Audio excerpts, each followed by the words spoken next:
Hello students, विद्या academy में आप लोगों का स्वागत है। हम आपके लिए 12th क्लास का एक चैप्टर लेके आए हैं, यात्रियों के नजरिए। और ये हिंदी मीडियम है। ठीक है। यहाँ पर सबसे पहले फ्रांसवा बर्नियर से ही हमने स्टार्ट किया। इसके पहले दो तीन छोटे मोटे टॉपिक्स हैं जिसके नोट्स मैं आपको या तो कम्युनिटी पोस्ट पे पोस्ट कर दूंगी या अलग से वीडियो बना दूंगी।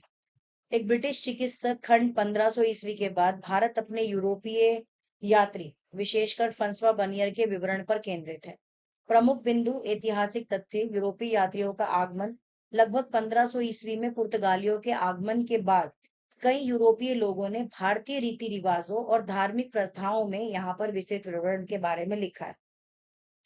यात्रियों के नजरिए से हमें यह समझ आता है कि उस टाइम में जो यात्री हैं वो हर देश का भ्रमण करते जा रहे थे, मतलब हर देश के बारे में जानने की कोशिश करते जा रहे थे। इनमें से कुछ वृतांतों को यूरोपीय भाषाओं में अनुवाद भी किया गया। दुआर्ते बारबोसा सबसे प्रसिद्ध यूरोपीय लेखकों में से एक, जिनका नाम है दुआर्ते बारबोसा का, जिनमें दक्षिण भारत में व्यापार और समाज का एक विस्तृत विवरण लिखा है।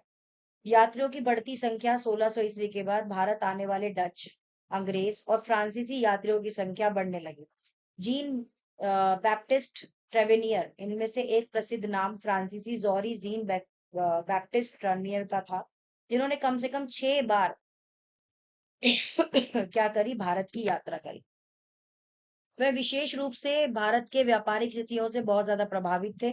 उसने भारत की तुलना ईरान और ऑटोमन साम्राज्य से की थी। अन्य यात्री इतालवी चिकित्सक निकोलो मुंची जैसे कुछ यात्री भी यूरोप वापस नहीं गए और भारत में ही बस गए। फ्रांसवा बर्नियर का एक परिचय फ्रांस का रहने वाला फ्रांसवा बर्नियर तक चिकित्सक, राजनीतिक दार्शनिक और एक इतिहासकार था। वह मुगल साम्राज्य में अवसरों की तलाश में क्या है आया था। मतलब मुगल साम्राज्य में अफसरों की तलाश का मतलब ये होता है कि वो उस टाइम पे जो मुगल साम्राज्य में किस तरह से टिक सकता है भारत के अंदर, उस तरह के अफसरों की वो क्या कर रहा था, खोजबीन कर रहा था। 1656 से लेकर 1668 तक 12 वर्ष वह भारत में रहा।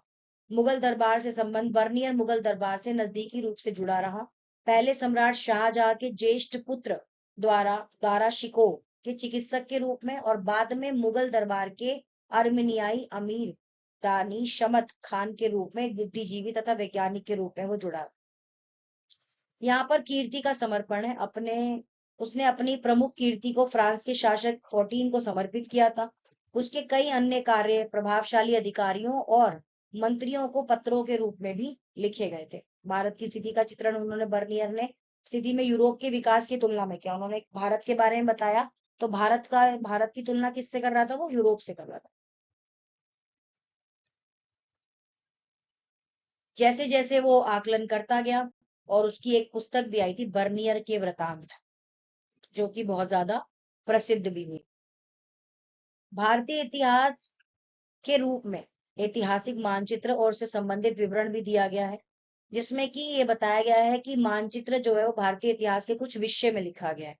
ये मानचित्र मध्यकालीन भारत के कुछ स्थानों और नदी मार्गों को दर्शाता है। जैसे कि यहाँ पर आप देखें कि सिंधु नदी के आसपास का क्षेत्र मुल्तान, उच्छ, दिल्ली, कच्छ, काबुल, सिंध जैसे महत्वपूर्ण ऐतिहासिक क्षेत्रों को चिन्हित किया गया है। समुद्री मार्ग नीचे अरब सागर लिखा हुआ है और कुछ तटीय मार्गों को भी क्या किया गया, रेखांकित किया गया। मानचित्र के नीचे दिए गए गद्यांश में ऐतिहासिक यात्रियों और उनके अनुभवों के बारे में भी चर्चा की गई है। यात्रा के खतरे, इसमें बताया गया है कि समय यात्राएं करना काफी जोखिम भरा हो सकता था, असुरक्षित होता था, क्योंकि डाकुओं के द्वारा कभी भी यात्रियों पर क्या होता था, हमले कर दिए जाते थे। इबन बतूता का अनुभव है। गद्यांश में प्रसिद्ध यात्री इबन बतूता का जिक्र है। उसने अपने साथियों के साथ कारवा में यात्रा करना पसंद किया, लेकिन इसके बावजूद उसके कारवा पर हमला हुआ। कई साथी यात्री मारे गए, वो जीवित बचा। इबन बतूता भी उसमें शामिल था, लेकिन वो गंभीर रूप से क्या हो गया, घायल हो गया। जिज्ञासाओं का उपभोग, नीचे के पैराग्राफ में यही बताया गया है कि किन इन क्षेत्रियों ने अपनी यात्रा के दौरान नए विचार, वस्तुओं और संस्कृतियों को भारतीय उपमहाद्वीप तथा अन्य क्षेत्रों में क्या करा है, फैलाया है। अब बात आती है अल बरूनी की, तथा उन्होंने एक किताब लिखी थी जिसका नाम था किताब उल हिंद।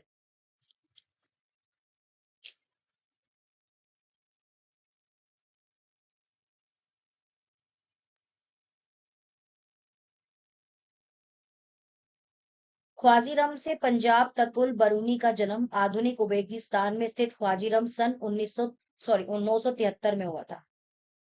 ख्वाजीरम शिक्षा का एक महत्वपूर्ण केंद्र था। अल बरूनी ने उस समय उपलब्ध सबसे अच्छी शिक्षा प्राप्त की थी। वह कई भाषाओं का ज्ञाता था, जिसमें सीरियाई, फारसी, हिब्रू तथा संस्कृत भी शामिल थी। हालांकि वह यूनानी भाषा का जानकार नहीं था, फिर भी वह प्लेटो तथा अन्य यूनानी दार्शनिकों के कार्य से पूरी तरह से परिचित था। उसने इन कार्यों को अरबी अनुवादों के माध्यम से क्या था पढ़ा था। सन 1017 में ख्वाजीरम आक्रमण के पश्चात सुल्तान महमूद यहाँ के कई विद्वानों तथा कवियों को अपने साथ अपनी राजधानी गजनी ले। अल बरूनी भी उनमें से एक था। मतलब यहाँ से जितने भी कवि थे, ख्वाजीरम आक्रमण हुआ और सुल्तान महमूद ने क्या करा, वहां पे जितने भी कवि है ना, उनको बोला कि इनको अपनी राजधानी ले चलो। हर राजा की अपनी एक अलग राजधानी होती थी। उन्होंने बोला इनको क्या करो, अपनी राजधानी ले चलो। उसके बाद वह बंधक के रूप में गजनी आया। धीरे धीरे उसे शहर पसंद आने लगा। 70 वर्ष की आयु में अपनी मृत्यु तक उसने अपना बाकी जीवन यहीं बिताया। गजनी ही अल बरूनी की भारत की प्रति रुचि विकसित हुई और ये कोई असामान्य बात नहीं थी। इसके बाद यहाँ पर 8वीं शताब्दी में संस्कृत में रचित खगोल विज्ञान की बातें भी होने लगी कि संस्कृत के ऊपर बात करेंगे, संस्कृत के रिगार्डिंग बात करेंगे, क्योंकि ज्यादातर लोग उस टाइम पे क्या जानते थे, संस्कृत ही जानते थे। तो हिस्सा चिकित्सा संबंधी कार्य अरबी भाषा में उसका अनुवाद होने लगा।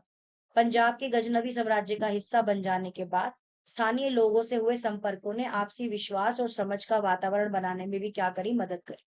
अल बरूनी ने ब्राह्मण पुरोहितों विद्वानों के साथ कई वर्ष बिताए।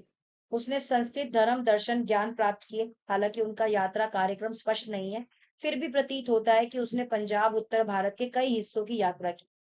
उसके लिखने के समय यात्रा वृतांत अरबी साहित्य का एक सामान्य हिस्सा बन चुके थे और ये वृतांत पश्चिम में सहारा रेगिस्तान तक लेकर वोल्गा नदी तक संबंधित हो गया। किताब उल हिंद भाषा अल बिरूनी द्वारा अरबी भाषा में लिखी गई है।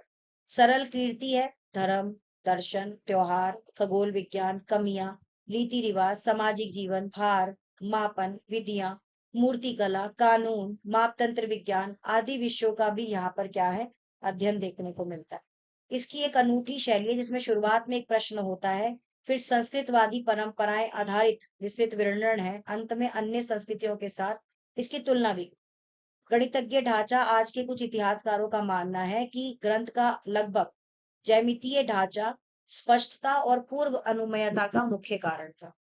अल बरूनी की भाषा और दृष्टिकोण भाषाएं ने कृतियों को उपमहाद्वीप के सीमांत क्षेत्रों में रहने वाले लोगों के लिए अरबी भाषा में लिखा था। अनुवाद है संस्कृत, पाली, प्राकृत ग्रंथ, अरबी अनुवाद रूपांतरणों को पूरी तरह से परिचित किया गया। तौर तरीके, सबकी आलोचना, सुधार, इन सब चीजों के बारे में भी क्या है यहाँ पर बात की गई है। हिंदू शब्द की उत्पत्ति, यहाँ पर हिंदू शब्द लगभग 6वीं से 5वीं शताब्दी ईसा पूर्व में प्रयुक्त होने वाले एक प्राचीन फारसी शब्द से निकला है। इसका मूल अर्थ होता है सिंधु नदी के पूर्व क्षेत्र के लिए किया जाता है। फारसी लोग इस क्षेत्र को हिंद और यहाँ के निवासियों को हिंदू कहते हैं। बाद में तुर्कों ने सिंधु से पूर्व के लोगों को हिंदू और उनके निवास स्थान को हिंदुस्तान और उनकी भाषा को हिंदवी का नाम दिया। धार्मिक संदर्भ, इस समय तक शब्द किसी धार्मिक पहचान का प्रतीक नहीं था, बल्कि यह एक क्षेत्रीय और सांस्कृतिक पहचान को दर्शाता था। बहुत बाद में इस शब्द को धार्मिक संदर्भ भी मिला। रिहाला भी यहाँ पर विवरण देखने को मिलता है। इबन बतूता परिचय वृतांत जो अरबी भाषा में दिया गया था, वो वृतांत क्या कहलाता था, यात्रा वृतांत को रिहाला रिहाला कहलाता था। 14 मतलब 14वीं शताब्दी के भारतीय उपमहाद्वीप के सामाजिक और सांस्कृतिक जीवन के विषय में बहुत समृद्ध और रोचक जानकारियां देता है। इस यात्री का जन्म मोरक्को के तेंजियर ने एक सम्मानित शिक्षित परिवार में हुआ था। इस्लामी कानून शरिया पर अपनी विशेषज्ञता के लिए प्रसिद्ध था। इस्लाम में एक कानून है जिसको शरिया बोलते हैं, उसमें इसने काफी अपनी प्रसिद्धि हासिल करी थी। अपनी पारिवारिक परंपरा के अनुसार उसने कम उम्र में ही साहित्यिक और शास्त्र रूढ़ शिक्षा हासिल भी की थी और पुस्तकों के स्थान पर यात्राओं से अर्जित अनुभव को ज्ञान अधिक महत्वपूर्ण स्रोत मानता था। यात्राओं का शौक, उसे नई जगहों को देखने और नए लोगों के बारे में जानने का बहुत शौक था।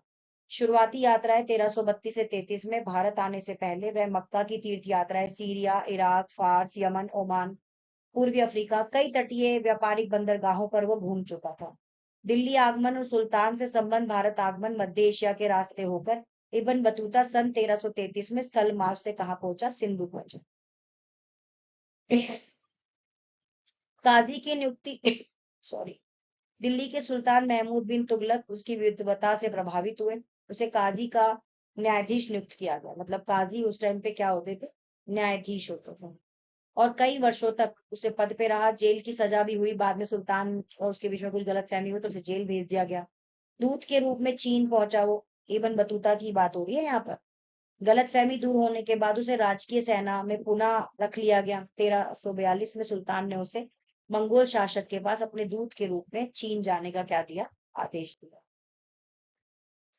बर्नियर तथा अपविकसित पूर्व। बर्नियर का दृष्टिकोण फ्रांस का बुद्धिजीवी था। भारत की तुलना यूरोप से की, भिन्नताओं को उजागर करना मुख्य लक्ष्य था। भारतीय कमियों पर अधिक ध्यान दिया, नीति निर्माताओं को प्रभावित करना चाहता था। प्रमुख ग्रंथ travellers in the Mughal empire Bernier द्वारा लिखित प्रसिद्ध पुस्तक है।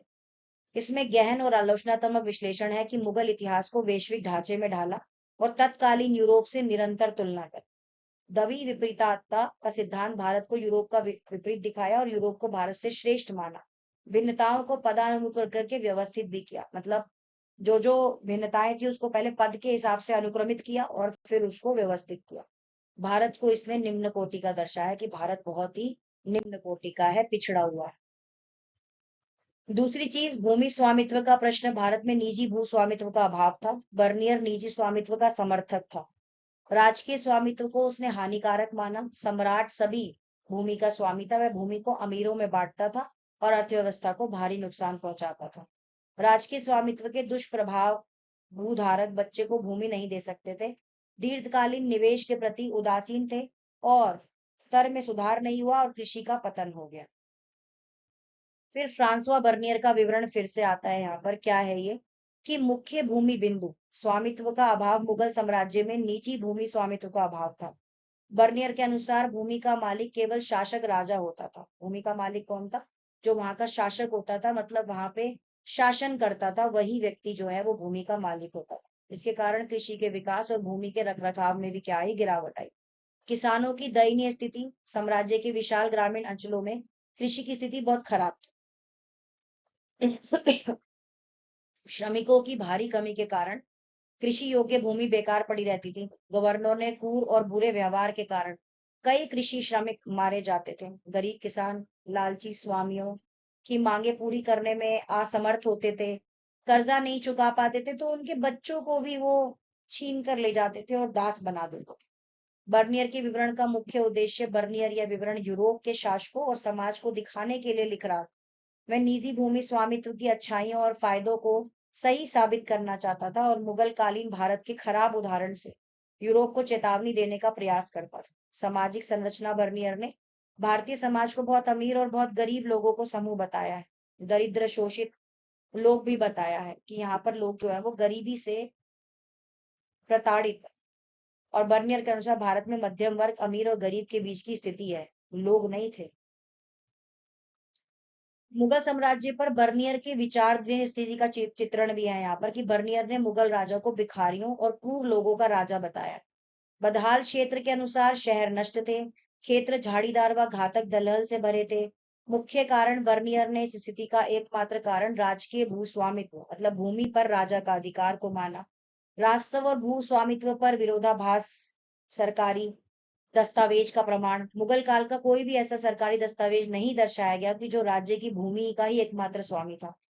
अबुल फजल का यहाँ पर हमें विवरण देखने को मिलता है कि अकबर के काल में अबुल फजल ने भूमि राजस्व को राजस्व का पारिश्रमिक कहा है। उन्होंने कहा कि जो भूमि के ऊपर आप कर देते हो ना, वो आपका क्या है? वो एक राजस्व का पारिश्रमिक है। राजस्व का पारिश्रमिक कैसे समझाऊं? मतलब सरकार को कर देना, सिंपल भाषा में अगर मैं बोलूं तो।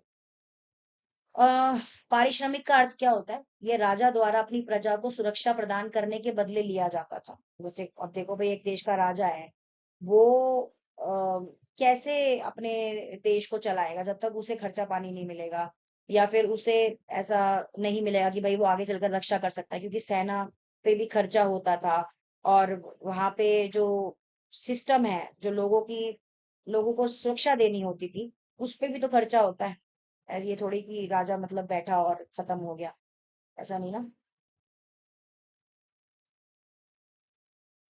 सेना का खर्चा, ये सब चीजें भी तो राजा ही पूरी करेगा।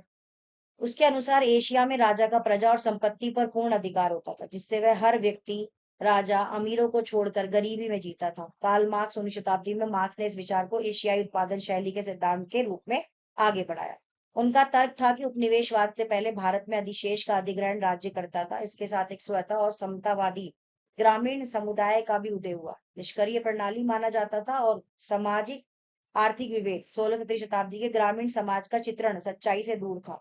वर्ग विभाजन, समाज में बड़े पैमाने पर आर्थिक असमानता थी और एक तरफ बड़े जमींदार, अस्पृश्य भूमिहीन श्रमिक बलहार भी थे यहाँ पर, जिनके पास खुद की भूमि जो थी वो नहीं थी।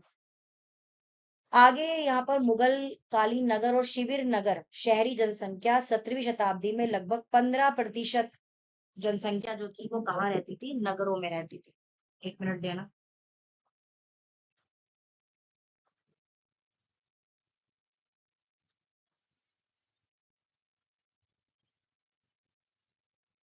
15% जनसंख्या जो थी वो कहाँ रहती थी? नगरों में रहती थी,